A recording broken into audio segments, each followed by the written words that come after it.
হয় চাওক যেহেতু উল্লেখ কৰিছে বা সমগ্ৰ অসমবাসীয়ে অধীৰে আজিৰ দিনটোলৈ ৰৈ আছে যে আজি চাৰ্জশ্বিট দাখিল কৰা হ'ব আৰু চাৰ্জশ্বিট দাখিল কৰাৰ পিছতে আমি গম পাম জুবিন গাৰ্গৰ কেনেদৰে মৃত্যু হৈছিল বা সেই গোটেই চাৰ্জশ্বিটখনত কি আছে মই প্ৰথমে আমি পৰৱৰ্তী সময়ত এই কথাখিনি বিস্তৃতভাৱে আলোচনা কৰিম আমাৰ সৈতে ৰাজনৈতিক সম্পাদক নয়ন প্ৰতিম কুমাৰ আছে মই প্ৰথমেই কৈ ল'ব বিচাৰিছোঁ যে আদালতত চাৰ্জশ্বিটখন দাখিল কৰাৰ লগে লগে এখন পাব্লিক ডমেইনত আহি নাযায় ইয়াৰ কাৰণে বিভিন্ন প্ৰক্ৰিয়া আছে তাত এপ্লাই কৰিব লাগিব সেইখিনি পাব লাগিব পোৱাৰ পিছতহে চাৰ্টিফাইড কপি পাব লাগিব চাৰ্টিফাই হে প্ৰথমে সেইখন যিজন চিফ জুডিচিয়েল মেজিষ্ট্ৰেট তেওঁ চিন কৰিব লাগিব চিন কৰাৰ পিছত তেওঁ যে গোটেইখিনি এটা প্ৰক্ৰিয়াৰ মাজেৰে চাৰ্টিফাইড কৰি দিব লাগিব এটা দীঘলীয়া প্ৰক্ৰিয়া আছে তাৰ কাৰণে এটা নিৰ্দিষ্ট সময় লাগি যায় আৰু তাৰ পিছতহে আমি জানিব পাৰিম যে জুবিন গাৰ্গৰ মৃত্যু কি কাৰণে হৈছিল বা কেনেধৰণে হৈছিল কিন্তু তাত এটা কিন্তু আছে যে যদিহে নেশ্যনেল ইনভেষ্টিগেশ্যন এজেঞ্চি বা CIDয়ে কেতিয়াবা কি কৰে এনেধৰণৰ গুৰুত্বপূৰ্ণ কেছত চাৰ্জশ্বিটখন দাখিল কৰাৰ পিছত তাৰ এটা চমু টোকা লিখি ৰাইজৰ কাৰণে এৰি দিয়ে সাংবাদিকৰ কাৰণে এৰি দিয়ে তাৰপিছত আমি কিছু কথা জানিব পাৰোঁ এই কথাখিনি আমি পৰৱৰ্তী সময়ত জানিব পাৰিম আমি কথা পাতি আছিলোঁ যে ফাৰ্ষ্ট ট্ৰেক আদালতৰ কথা ইয়াৰ পূৰ্বৰ সময়ত যে ফাৰ্ষ্ট ট্ৰেক আদালতত বিচাৰ প্ৰক্ৰিয়া চলিলে আমি কিমান সোনকালে জুবিন গাৰ্গৰ ন্যায় প্ৰক্ৰিয়াটো জানিব পাৰিম এই কথা নয়ন প্ৰতিম কুমাৰে কৈ আছিলে কিন্তু কথাটো হ'ল চাওক আমাৰ অসমত ফাৰ্ষ্ট ট্ৰেকৰ কথা ইতিমধ্যে বিভিন্ন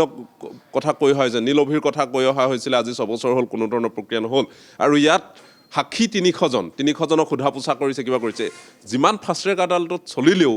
এইটোতো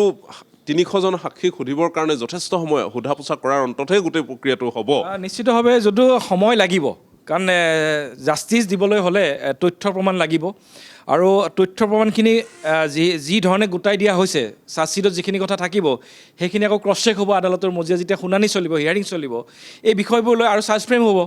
গতিকে চাৰ্জ ফ্ৰেমটো কেতিয়া হ'ব চাৰ্জ ফ্ৰেম হ'ব তেতিয়া যে এভিডেন্স কি দিছে চাৰ্জশ্বিটত কি কথা উল্লেখ আছে মানে তেওঁ হেতু মাৰ্ডাৰ 103 কথা যেটো কৈ আছে হেতু মাৰ্ডাৰ হয় নে নহয় হেতুক লৈ একো যুক্তি যুদ্ধ চলিব নিশ্চিতভাৱে আৰ্গুমেণ্ট হ'ব আৰু যদিও বা তেওঁলোকৰ অধিবক্তা এতিয়ালৈকে আগবাঢ়ি অহা নাই কিন্তু ভৱিষ্যতে হয়তো আহিব তেওঁলোকৰ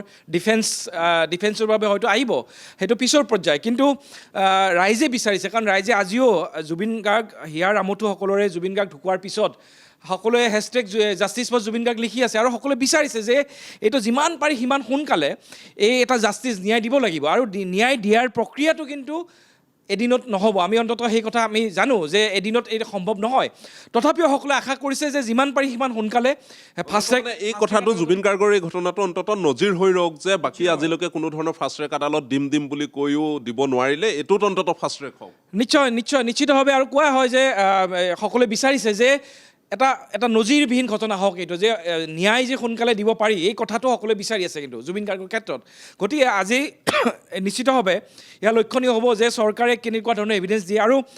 মুখ্যমন্ত্ৰী হিমন্ত বিশ্ব শৰ্মাই এটা কথা উল্লেখ কৰিছে যে এই যিটো ঘটনা চাৰ্জশ্বিটখন আজি দিয়া হ'ব ইয়াৰ পিছতো কিন্তু ইনভেষ্টিগেশ্যন চলি থাকিব অৰ্থাৎ ইয়াৰ পিছত আৰু এটা গোচৰ আহিব ইতিমধ্যে স্পষ্ট কৰিছে যে এই গোচৰ এটা ষড়যন্ত্ৰমূলকভাৱে বহুদিনৰ পৰা এটা ষড়যন্ত্ৰ চলি আছিলে গতিকে সেই ষড়যন্ত্ৰক লৈ পেলাই আৰু এটা গোচৰৰ তদন্ত চলিব আৰু এই কথা ইতিমধ্যে স্পষ্ট কৰি দিছে গতিকে দুটা পাৰ্ট আছে আজি এভিডেন্স হত্যাকাণ্ডৰ যিটো আজি পাৰ্ট সেইটো আজি হয়তো আহিব আৰু তাৰ পিছৰ পৰ্যায়ত যিটো বিত্তীয় যিটো কেলেংকাৰী বা খেলিমেলি এই গোটেই কথাটো আহিব কিন্তু সেইটো পিছৰ কথা কিন্তু আজি যিটো প্ৰসংগ এই প্ৰসংগটো হৈছে যে অসম আৰক্ষীৰ SIT যি আছে SITৰ বাবে আজি এটা অগ্নি পৰীক্ষা বুলি ক'ব লাগিব যে তেওঁলোকে বাৰম্বাৰ কৈ আছে যে আমি ভালকৈ আমি অনুসন্ধান কৰিছোঁ তথ্য প্ৰমাণ আমি গোটাইছোঁ কিন্তু এই ক্ষেত্ৰত তথ্য প্ৰমাণ কি তথ্য প্ৰমাণ গোটাইছে সেইটো কিন্তু খুব ছিগনিফিকেণ্ট কাৰণ এইখন এখন বিদেশী ৰাষ্ট্ৰত এই ঘটনা হৈছে তাৰ পৰা যিখিনি এভিডেন্স কালেকশ্যন হ'ল নে নহ'ল তেওঁলোক গৈছিলে কি পালে কি নাপালে সেয়া স্পষ্ট হ'ব আৰু লগতে আমি অন্যান্য যিবোৰ ডাঙৰ কেছ আমি পাইছোঁ ইতিমধ্যে তাত NIA হওক বা CBI হওক বা আগতে অন্যান্য বেলেগ কেছত তাত সদায় কি হয় এটা ব্ৰিফিং মিডিয়া ব্ৰিফিং হয় মই সেই কথাটো ক'ব খুজিছিলোঁ যে আমাৰ অসমৰ জনসাধাৰণে প্ৰত্যেকজন জুবিন গাৰ্গক ভাল পোৱা প্ৰত্যেকজন লোকে জানিব বিচাৰি আছিলে জুবিন গাৰ্গৰ লগত সেইদিনা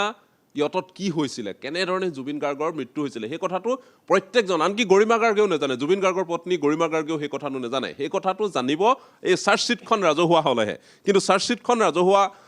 কৰাটো নিশ্চয় আৰক্ষীৰ দায়িত্ব অপেক্ষা কৰি আছে কাৰণ ফৰ্মেলি যদি আপুনি উলিয়াবলৈ যায় অধিবক্তাৰ জৰিয়তে ওকালতনামাত চহী কৰিব লাগিব সেইখন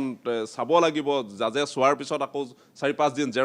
কাৰণ 3500 বুলি কোৱা হৈছে পৃষ্ঠা এখন খুব সহজে জেৰক্স কৰিও নহয় গতিকে এটা দীঘলীয়া প্ৰক্ৰিয়া হৈ যায় ফৰ্মেলি গতিকে অসম আৰক্ষীৰ SITৰ এইটো দায়িত্ব যে তেওঁলোকে ব্ৰিফিং এটা দিব লাগে। নিশ্চিতভাৱে সকলোৱে কামনা কৰিছে, সকলোৱে আশা কৰিছে, আৰু কিন্তু মই নাভাবোঁ যে তেওঁলোকে গোটেই চাৰ্জশ্বিটখন পাব্লিক ডোমেইনত দিব পাৰে। এইটো লিগেল প্ৰচেছ নহয়। মই নাভাবোঁ যে তেওঁলোকে এখন চাৰ্জশ্বিট এনেকৈ তেওঁলোকে ৰাজহুৱা মঞ্চত এৰি দিব, অন্ততঃ মই নাভাবোঁ। কিন্তু তেওঁলোকৰ এটা দায়িত্ব আছে যে যিহেতু ইয়াৰ আগত তেওঁলোকে প্ৰতিটো দিনেই তেওঁলোকে মিডিয়া ব্ৰিফিং কৰিছে, কি পাইছে কি পোৱা নাই, গোটেই এটা প্ৰচেছ, আৰু এইটো অলপ ট্ৰান্সপাৰেঞ্চিটো অলপ বেছিকৈ বিচাৰিছে ৰাইজে এইবাৰ। গতিকে ৰাইজৰ এই যিটো আৱেগ, ৰাইজৰ যিটো অনুভূতি, এই অনুভূতিক সন্মান জনাই আমি আশা কৰিম যে